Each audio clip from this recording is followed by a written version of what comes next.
দ্বাদশ শ্রেণীর সমস্ত ছাত্রছাত্রী বন্ধুদের জন্য আজকে ভিডিওতে আমি তোমাদের সামনে আলোচনা করব বাংলা পাঠ্য বিষয় দ্বিতীয় অধ্যায় লেখিকা মহাশ্বেতা দেবী বিরচিত ভাত গল্পটি। আজকে তার প্রথম ক্লাস। আজকে ক্লাসটিতে ভাত গল্পটি লাইন ধরে ধরে বিস্তারিত আলোচনা করব। তোমাদের কাছে অনুরোধ থাকলে আজকে ক্লাসটি তোমরা সম্পূর্ণ দেখবে, আর যদি আমাদের এই ক্লাসটি ভালো লেগে থাকে তাহলে অবশ্যই আমাদের চ্যানেলটিকে সাবস্ক্রাইব করে পাশে থেকো তোমরা সবাই। ভাত মহাশ্বেতা দেবী। প্রকাশকাল। ভাত গল্পটি প্রথম প্রকাশিত হয়েছে 1982 খ্রিস্টাব্দে ম্যানিফেস্টো পত্রিকায়। এবার চলে উৎস।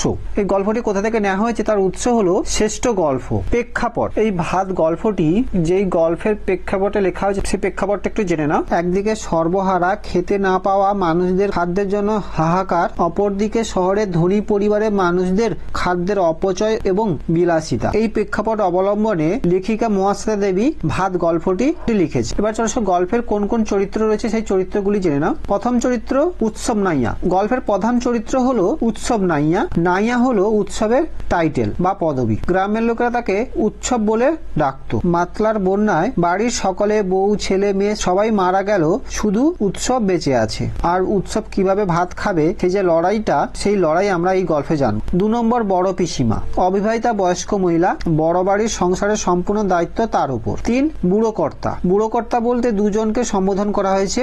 একজন বড় পিসিমার বাবা, যিনি অত্যন্ত বিচক্ষণ ব্যক্তি, অপরজন হলো বড় পিসিমার দাদা। 4 নম্বর বাসিনী। বড় বাড়ির পরিচারিকা। বাসিনী উৎসবকে বাড়িতে নিয়ে আসে, সে উৎসবের প্রতি সহানুভূতিশীল ছিল। এছাড়া অনেক চরিত্র রয়েছে, কিন্তু এই 4টে চরিত্র গল্পের মুখ্য চরিত্র। এবার গল্পের মধ্যে চলে আসো। আমি গল্পটি ভালো করে আলোচনা করে দিচ্ছি, তোমরা মনোযোগ দিয়ে দেখে নাও। লোকটার চাহুনি বড় বাড়ির বড় বউয়ের প্রথম থেকেই ভালো লাগেনি। কিরকম যেন উগ্র চাহুনি। আর কোমর পর্যন্ত ময়লা লুঙ্গিটা অত্যন্ত ছোট, চেহারাটা বুনো বুনো। কিন্তু বামন ঠাকুর বলল ভাত খাবে কাজ করবে। লোকটার চাহুনি বড় বাড়ির বড় বউয়ের প্রথম থেকেই ভালো লাগেনি। লোকটা বলতে এখানে কে বলা হয়েছে? গল্পের প্রধান চরিত্র উৎসবকে বোঝানো হয়েছে। কিছু শব্দের গুটি মিনিং বা অর্থ আমি দিয়ে দিচ্ছি, তোমরা ভালো করে দেখে নাও। চাহুনি কথাটির অর্থ হলো তাকানোর অঙ্গভঙ্গি, অর্থাৎ লোকটার চাহুনি বাড়ির বড় বউ একদম ভালো লাগেনি। কিরকম যেন উগ্র চাহুনি। উগ্র কথাটির অর্থ হলো তীব্র বা কর্কশ। আর কোমর পর্যন্ত ময়লা লুঙ্গিটা অত্যন্ত ছোট, এবং কোমর পর্যন্ত একটা লুঙ্গি ছিল যেটা খুবই ময়লা ছিল। চেহারা বুনো বুনো, অর্থাৎ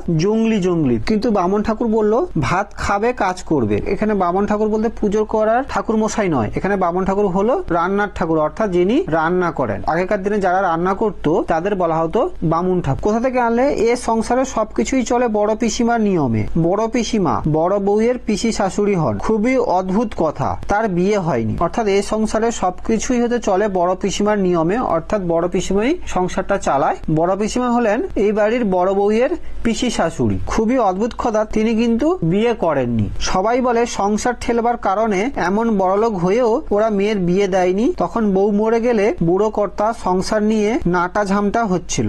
নাটা ঝামটা কথাটির অর্থ হলো নাজেহাল, অর্থাৎ বুড়ো কর্তার বউ মারা যাওয়ার পর বাড়ির সংসারে হাল ধরেছিল বড় পিসি, যার জন্য তিনি বিয়ে করেনি। বড় বাড়ির লোকেরা বলে ওর বিয়ে ঠাকুরের সঙ্গে, উনি হলেন দেবতার সেবিকা। অর্থাৎ বড় বাড়ির লোকেরা বলে বড় পিসিমার বিয়ে হয়েছে ঠাকুরের সঙ্গে, অর্থাৎ দেবতাদের সঙ্গে, কারণ উনি সবসময় দেবতাদের সেবা করেন। দেবতা বলতে এখানে কি? শিব ঠাকুর, ব্রহ্মা, বিষ্ণু, মহেশ্বর প্রভৃতি ঠাকুরকে তিনি সেবা করেন। বড় বাড়িতে শিব মন্দিরও আছে একটা। বুড়ো কর্তা এই রাস্তার সবগুলো বাড়ি শিব, মহেশ্বর, ত্রিলোচন, উমাপতি এমন বহু নামে শিবকে দিয়ে রেখেছিলেন। দূরদর্শী লোক ছিলেন, তার জন্য এরা করে খাচ্ছে।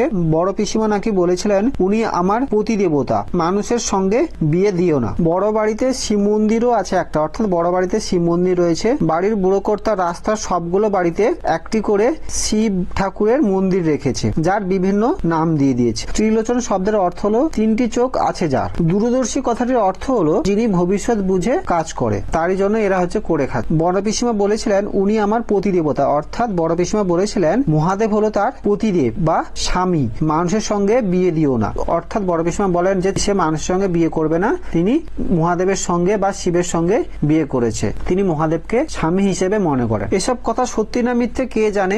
বড় পিসিমা চিরকাল এ সংসারে হেসেল দেখেছেন, ভাড়াটে বাড়িতে মিস্ত্রি লাগিয়েছেন এবং তার বাবার সেবা করেছেন। অর্থাৎ বড় পিসিমা শিব ঠাকুরকে বিয়ে করেছেন, এটা যে সত্যি না মিথ্যে তা কেউ জানে না। বড় পিসিমা চিরকাল এই সংসারে হেসেল দেখেছেন। হেসেল কথাটির অর্থ হলো রান্নাঘর, অর্থাৎ বড় পিসিমা চিরকাল এ বাড়ির রান্নাঘর দেখেছেন এবং ভাড়াটে বাড়িতে মিস্ত্রিদের লাগিয়েছে এবং তার বাবাকে সেবা করেছেন। বড় বউয়ের কথা শুনে বড় পিসিমা বলেন, কোথা থেকে আনলে মানে? ঝড় জলে দেশ ভেসে গেছে, আমাদের বাসিনীর কে হয় সেই ডেকে আনলে। অর্থাৎ বড় বউয়ের কথা শুনে বড় পিসিমা বলেন, কোথা থেকে ডেকে আনলে, অর্থাৎ গল্পের প্রধান চরিত্র উৎসবকে কোথা থেকে ডেকে আনলে, অর্থাৎ অতিরিক্ত বৃষ্টি ও বন্যার জন্য দেশ ভেসে গেছে, আমাদের বাসিনীর কে হয় সেই ডেকে আনলে। বড় বউ বলে, কিরকম দেখতে? ময়ূর ছাড়া কার্তিক আসবে নাকি? তোমরা তো 10টা পয়সা দিতে পারবে না প্রাণে ধরে, এই 14 দফায় কাজ করবে, পেটে দুটো খাবে, বই তো নয়, কেনা চাল নয়, বাদা থেকে চাল আসছে, তার দ্বিতীয় আঙুল বেঁকে যাচ্ছে। ময়ূর ছাড়া কথাটির অর্থ হলো যে ময়ূরহীন কার্তিকের মতো। ময়ূরহীন কার্তিক নাকি? তোমরা তো 10 আনা পয়সা দাও না, উৎসব তো 14 দফা কাজ করবে, বিনিময়ে দুটো ভাত খাবে, আর কিছু নয়, কেনা চালও নয়, বাদা থেকে চাল আসছে। বাদা কথাটির অর্থ হলো বিস্তীর্ণ জলাভূমি থেকে চাল আসছে, তা দ্বিতীয় তোমাদের হাত বেঁকে যাচ্ছে, অর্থাৎ সেখান থেকে দিতে গেলেও তোমাদের হচ্ছে সমস্যা হচ্ছে বা হাত বেঁকে যাচ্ছে। বড় বউ চুপ করে যায়। বড় পিসির কথা আজকাল কেমন যেন একটা ঠেস থাকে। তোমাদের মানে কি? বড় পিসিমা কি অন্য বাড়ির লোক নাকি? অর্থাৎ বড় বউ চুপ করে যায়। বড় পিসিমা আজকাল যেন কেমন করে কথা বলে। ঠেস কথাটির অর্থ হলো বিদ্রুপ এবং বিদ্রুপ করে কথা বলে। তোমাদের মানে কি? বড় পিসিমা কি অন্য বাড়ির লোক নাকি? বড় পিসিমা শেষ খোঁজাটা মারেন, তোমার শ্বশুরই মরতে বসেছে বাছা, সেজন্যই হোমযজ্ঞী হচ্ছে, তার জন্য একটা লোক খাবে। অর্থাৎ তখন বড় পিসিমা খোঁচা দিয়ে অর্থাৎ বিদ্রুপ মেরে বলেন, তোমার শ্বশুর মশাই মরতে বসেছে, তার জন্য হোমযজ্ঞ হচ্ছে, তার জন্য একটা লোক খাবে। বড় বউ কোনো কথা বলে না, সব কথাই সত্যি, তার শ্বশুর মশাই মরতে বসেছেন। 82 বছরটা অনেক বয়স, অর্থাৎ শ্বশুর মশাইয়ের বয়স কত? তোমাদের পরীক্ষায় মাঝে মধ্যে শর্ট কোশ্চেন আসে, শ্বশুর মশাই অর্থাৎ বাড়ির কর্তার বয়স কত? 82 বছর বয়স। কিন্তু শ্বশুর বেশ টনক ছিলেন, তবে ক্যান্সার বলে কথা, অর্থাৎ শ্বশুর মশাই কি রোগ হয়েছে? ক্যান্সার হয়েছে। ক্যান্সার যে লিভারে হয় তাই বড় বউ জানতো না। ক্যান্সার যে লিভারে হয় সেটা বড় বউ জানতো না। বড় বউ প্রায় দৌড়ে চলে যায়। আজ অনেক কাজ। মেজে বউ উনান পাড়ে বসেছে, অর্থাৎ মেজে বউ উনুনের পাশে বসেছে। শাশুড়ির মাছ খাওয়া বুঝি ঘুচে যায়, অর্থাৎ শাশুড়ির মাছ খাওয়া বুঝি শেষ হয়ে যায়। তাই কয়েকদিন ধরে বড় ইলিশ, পাকা পোনার পেটি, চিতলের কোল, ডিম পোড়া ট্যাংরা, বড় ভেটকি মাছের যজ্ঞি লেগেছে। রেঁধে বেড়ে শাশুড়িকে খাওয়ানো তার কাজ। অর্থাৎ কয়েকদিন ধরে বড় ইলিশ, পাকা পোনার পেটি, চিতলের কোল, ডিম পোড়া ট্যাংরা, বড় ভেটকি দিয়ে মাছের যজ্ঞি হচ্ছে, সেগুলোকে রেঁধে বেড়ে শাশুড়িকে দেওয়ার কাজ হলো মেজে বউয়ের। শ্বশুরের ঘরে নার্স। নার্স কথাটির অর্থ হলো সেবিকা। বড় বউ সে ঘরে গেল, সে একটু বসলে পরে নার্স এসে চা খেয়ে যাবে, অর্থাৎ শ্বশুরের ঘরে নার্স রয়েছে। বড় বউ সেই ঘরে গিয়ে বসলে নার্স তখন এসে চা খেয়ে যাবে। তার আসার কথা ওঠে না, অর্থাৎ তার আসার সম্ভাবনা নেই। ছোট মেজ ও বড় ঘুমাচ্ছে। এ বাড়ির ছেলেরা বেলা 11টার আগে ঘুম থেকে ওঠে না। তোমাদের পরীক্ষায় মাঝে মাঝে শর্ট কোশ্চেন আসে, এ বাড়ির ছেলেরা কখন ঘুম থেকে ওঠে? সকাল 11টায়। সেই জন্যই তাদের চাকরি করা হয়ে ওঠেনি। 18খানা দেবত্র বাড়ি আর বাদা অঞ্চলে অসাগর জমি থাকলে কাজ বা করে কে? অর্থাৎ এই বাড়ির ছেলেরা সকাল 11টার সময় ঘুম থেকে ওঠে বলে এদের হচ্ছে চাকরি করা হয়ে ওঠেনি, এবং এরা এত বড় লোক ছিল যে 18খানা দেবত্র বাড়ি ছিল এবং বিস্তীর্ণ জলাজমি থাকার কারণে এদের চাকরি করার কোনো প্রয়োজন ছিল না, কারণ এই সমস্ত জলাভূমি দেখাশোনা করলেই এদের জীবিকা চলে যাবে। শ্বশুরের ঘরে বসে বড় বউ ভাবতে চেষ্টা করে, শ্বশুর নেই, সে অবস্থা কেমন হবে? ক্যান্সার, লিভারে ক্যান্সার, তা আগে বোঝা যায়নি, বোঝা গেল যখন, তখন আর কিছু করবার নেই। বড় বউ ভাবতে চেষ্টা করে তখনও চাঁদ সূর্য উঠবে কিনা। শ্বশুর তার কাছে ঠাকুর দেবতা সমান। অর্থাৎ শ্বশুরের ঘরে বসে বড় বউ ভাবতে চেষ্টা করে শ্বশুর আর নেই, সে অবস্থায় কেমন? অর্থাৎ বড় বউ শ্বশুরের ঘরে থেকে ভাবতে থাকে, যদি শ্বশুর মারা যায় তখন কি অবস্থা হবে। শ্বশুরের হচ্ছে ক্যান্সার। ক্যান্সার কথাটির অর্থ হলো দুরারোগ্য ব্যাধি। লিভারের ক্যান্সার, লিভার কথাটির অর্থ হলো যকৃত, অর্থাৎ যকৃতে ক্যান্সার বা দুরাবদ্ধ রোগ ধরা পড়েছে। এটা তার আগে বোঝা যায়নি, অর্থাৎ সর্বশেষ পর্যায়ে ধরা পড়েছে। বোঝা গেল তখন যখন আর কিছু করবার ছিল না, অর্থাৎ শেষ পর্যায়ে। বড় বউ ভাবতে চেষ্টা করে তখনও সূর্য উঠবে কিনা। শ্বশুর তার কাছে ঠাকুর দেবতার সমান, অর্থাৎ বড় বউ শ্বশুরকে ঠাকুর দেবতার সমান ভালোবাসে বা শ্রদ্ধা করে। তার জন্যই দই পেতে ইসব গুল দিয়ে শরবত করে দিতে হতো। শত ঠাকুর আসুক, তিনি খেতে আসার 5 মিনিট আগে বড় বউকে করতে হতো রুটি লুচি, তার বিছানা পাততে হতো, পা টিপতে হতো, কত কাজ করতে হতো সারা জীবন ধরে। এখন সেসব কি কি আর করতে হবে না কে জানে। অর্থাৎ এখানে বড় বউ ভাবছে যে তার শ্বশুর মশাইকে তিনি প্রতিদিন ইসব গুল দিয়ে শরবত করে দিতেন, শত ঠাকুর আসুক যে আসুক না কেন, তার শ্বশুর মশাই খেতে বসার 5 মিনিট আগেই তাকে রুটি লুচি করে দিতে হতো এবং তার জন্য বিছানা পেতে দিতে হতো, পা টিপে দিতে হতো, কত কাজ করে দিতে হতো। কিন্তু এখন কি করতে হবে না কে জানে। এটা কে ভাবছে? বাড়ির বড় বউ। ডাক্তাররা বলে দিয়েছে বলেই তো আজ এই যজ্ঞী হোম হচ্ছে। ছোট বউয়ের বাবা এক তান্ত্রিক এনেছেন, বেল, কেওড়া, অসুস্থ বট, তেঁতুল গাছের কাঠ এসেছে আধমন করে, সেগুলো সব এক মাপে কাটতে হবে। কালো বেড়ালের লোম আনতে গেছে ভজন চাকর, শ্মশান থেকে বালি, এমন কত যে ফরমাস। অর্থাৎ ডাক্তারের অনুরোধে যজ্ঞ চলছে। ছোট বউয়ের বাবা একজন তান্ত্রিক, তিনি এসেছেন। এছাড়া বেল, কেওড়া, অসুস্থ বট, তেঁতুল গাছের কাঠ আধমন করে আনা হয়েছে, তো সেগুলো সব এক মাপে কাটতে হবে। এছাড়া কালো বেড়ালের লোম আনতে গেছে ভজন চাকর, শ্মশান থেকে বালি, এমন কত ফরমাস যে দেওয়া হয়েছে। তা ওই লোকটাকে ধরে আনা কাঠ কাটার জন্য। ও নাকি কদিন খায়নি, বাসি নিয়ে এনেছে। বাদায় থাকে অথচ ভাতের আহিংকে এতখানি, এ আবার কি কথা? বাদায় চালের অভাব নাকি? দেখো না একতলায় গিয়ে ডোলে ডোলে কত রকম চাল থরে থরে সাজানো আছে। অর্থাৎ এই কাঠ কাটার জন্যই উৎসবকে নিয়ে আসা হয়েছে। ও কদিন ধরে খায়নি, বাসি নিয়ে এনেছে। বাসিনীকে আগে আমি উত্তরটা বলে দিয়েছি, তার জন্য আমি বললাম না। বাদায় থাকে অথচ বিস্তীর্ণ জলাভূমি থাকে, অথচ ভাতের প্রতি তার এত লোভ। আহঙ্কিকে কথা যে অর্থ হলো লোভ, আবার কি কথা? বাদায় চালের অভাব নাকি? অর্থাৎ জলাভূমিতে চালের অভাব নাকি? দেখো একতলায় গিয়ে ডোলে দোলে কত ধরনের চাল সাজানো রয়েছে। ডোলে কথাটির অর্থ হলো বেতের তৈরি শস্য পাত্র। অর্থাৎ একতলায় গিয়ে দেখো বেতের তৈরি শস্য পাত্রে বিভিন্ন রকম চাল সাজানো রয়েছে। নার্স এসে বসে, বড় বউ নেমে যায়। অর্থাৎ নার্স যেই আসলো শ্বশুরের ঘরে, তখন বড় বউ চলে গেল। আজ খাওয়া দাওয়া ঝপ করে সারতে হবে। তান্ত্রিক হোমে বসবার আগে হোম করে তান্ত্রিক শ্বশুরের প্রাণটুকু ধরে রাখবেন। তান্ত্রিক নিচে হল ঘরে বসে আছে। অর্থাৎ আজ তাড়াতাড়ি খেয়ে নিতে হবে। তান্ত্রিক হোম করে শ্বশুর মশাইয়ের প্রাণটুকু একটু ধরে রাখবেন। তান্ত্রিক নিচে হল রুমে বসে আছেন। বড় পিসিমা বলেন, নামতে পারলে বাছা চালগুলো তো বের করে দেবে। এই যে দি, বড় পিসিমা বলেন, নামতে পারলে বাছা চালগুলো তো বের করে দেবে। অর্থাৎ তুমি যদি নামো তাহলে কি তুমি চালগুলো বের করে দিতে পারবে? এই যে দি, ঝিঙে শাল চালের ভাত, নিরামিষ ডাল তরকারির সঙ্গে রামশাল চালের ভাত, মাছের সঙ্গে বড়বাবু কনক পানি চাল ছাড়া খায় না। মেজবাবু আর ছোটবাবুর জন্য 12 মাস পদ্ম চালের চাল রান্না হয়। বামুন চাকর ও ঝিদের জন্য মোচা সাপটা চাল। বাদার লোকটি কাঠ কাটতে কাটতে চোখ তুলে দেখে চোখ ঠিকরে বেরিয়ে আসে তার। এখানে অনেক কিছু তোমাদের শর্ট কোশ্চেন আছে। কি রান্না হয়েছিল?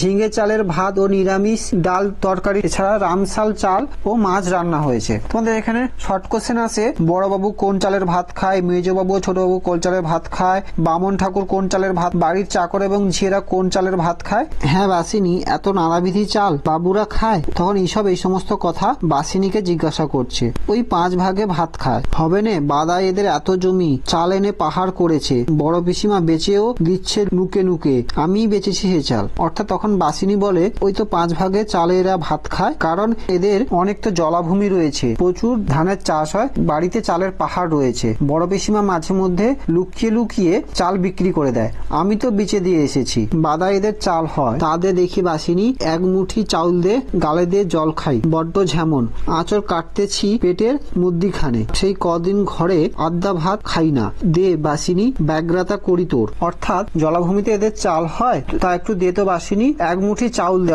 অর্থাৎ এক মুঠি ভাত দে, গালে দিয়ে জল খাই। যেমন কথাটির অর্থ হলো কেমন, আঁচড় কথাটির অর্থ হলো মোচড়, কাটিতেছে কথাটির অর্থ হলো কাটছে।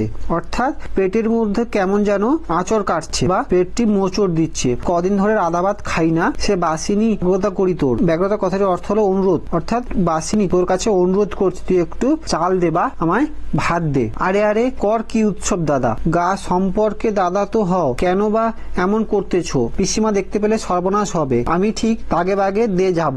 তুমি হাত চালিয়ে নাও দেখি বাবা, এদেরকে বলিহারি যাই, এড্ডার লোক কদিন খাইনি শুনছো, আগে 4টি খেতে দে। অর্থাৎ যেই তার কাছে উৎসব প্রার্থনা করলো, ঠিক তখনই বাসি বলল, দাদা তুমি আমার থেকে বড়, কেন এমন করতেছো? পিসিমা এক্ষুনি দেখলে সর্বনাশ হয়ে যাবে, আমি ঠিক তাগে বাগে দিয়ে দেবো। তাগে বাগে কথাটির অর্থ হলো সুযোগ বুঝে, দিয়ে যাবো কথাটির অর্থ হলো দিয়ে দেবো, অর্থাৎ আমি সুযোগ বুঝে তোমাকে খাবার দিয়ে দেবো, তুমি হাত চালিয়ে কাজটা একটু তাড়াতাড়ি করে দাও। এদেরকে বলিহারি। দেখছে লোকটি অনেকদিন ধরে খায়নি, তাও একটু অল্প পরিমাণ ভাত বা চাউল খেতে দিল না। বাসিনী চালগুলো নিয়ে চলে যাবার সময়ে মাথা নাড়তে নাড়তে চলে যায়। লোকটির নাম উৎসব, চিরকাল যে উৎসব নাইয়া নামে পরিচিত। গত কয়েকদিন সে সত্যিই খায়নি, কপালটা মন্দ, তার বড়ই মন্দ। যতদিন রান্না খিচুড়ি দেওয়া হচ্ছিল ততদিন সে খেতে পারেননি। চুন্নুনির মা, চুন্নুনি রে তোমরা রা কারনা কেন, কোথা ওইলে গো। অর্থাৎ বাসিনী চাল নিয়ে যাওয়ার সময় মাথা নাড়াতে নাড়াতে চলে গেল।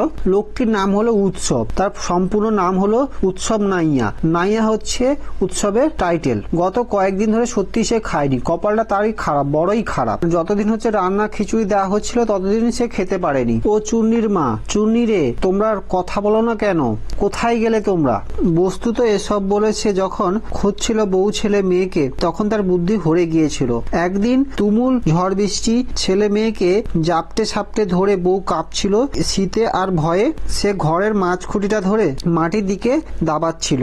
মাছ খুঁটিটি মাতাল আনন্দে টলছিল, ধনুষ্টঙ্কা রোগীর মতো কেঁপে ঝেঁকে উঠছিল। উৎসব বলে চলছিল ভগবান ভগবান ভগবান, কিন্তু এমন দুর্যোগে ভগবান ও কাঁথা মুড়ি দিয়ে ঘুমন বোধ করি। ভগবান ভগবান উৎসব বলছিল। এমন সময়ে মাতলার জল বাতাসের চাবুকে ছটফটিয়ে উঠে এসেছিল। জল উঠলো, জল নামলো, উৎসবের সংসার মাটিতে লুটোপুটি পেল। অর্থাৎ এই প্যারা এবং এর আগের প্যারাতে উৎসব কিভাবে একা হয়ে গেল বা উৎসবের বাড়ির সবাই কিভাবে মারা গেল সেই ঘটনাটি এখানে বলেছে। তোমরা ভালো করে দেখে নাও যে উৎসব যখন তার বউ ছেলে মেয়েকে খুঁজছিল তখন তার বুদ্ধি হারিয়ে গিয়েছিল। একদিন তুমুল ঝড় বৃষ্টি হলো, ছেলে মেয়েকে জাপটে ধরে তার বউ কাঁপছিল শীতে এবং ভয়ে। সেই ঘরে একটা মাঝখানে খুঁটি ছিল, সেই খুঁটি ধরে দাঁড়িয়েছিল বউ এবং ছেলে মেয়ে। মাছ খুঁটিটা যেন মাতাল আনন্দে টলছিল, অর্থাৎ মাছ খুঁটি যেন এদিক ওদিক করে টলমল করছিল এবং ধনুষ্টঙ্কা রোগীর মতো কেঁপে কেঁপে উঠছিল এই বাড়িটি। ধনুষ্টঙ্কা হলো একটি ব্যাকটেরিয়া ঘটিত রোগ, যাতে ব্যক্তির শরীর সবসময় কাঁপতে থাকে। উৎসব বারবার ভগবানকে ডাকছিল, কিন্তু এই দুর্যোগের সময় ভগবান যেন কাঁথা মুড়ি দিয়ে ঘুমিয়ে আছে। এটা কে মনে করছে? উৎসব মনে করছে। এমন সময়ে মাতলা নদীর জল বাতাসে এসে বাড়ির সমস্ত কিছু ধূলিসাৎ করে দিয়ে চলে গেল। জল যখন নামলো, উৎসবের সংসার তখন মাটির সঙ্গে লুটোপুটি খাচ্ছে, অর্থাৎ মাটির সঙ্গে উৎসবের বাড়ি মিলিয়ে গেছে। আজকে ক্লাসটি এখানেই শেষ করলাম। ক্লাসটি কেমন লাগলো অবশ্যই কমেন্ট করে জানিও। ক্লাসটি যদি ভালো লেগে থাকে তাহলে অবশ্যই আমাদের চ্যানেলটিকে সাবস্ক্রাইব করে পাশে দেখো তোমরা সবাই।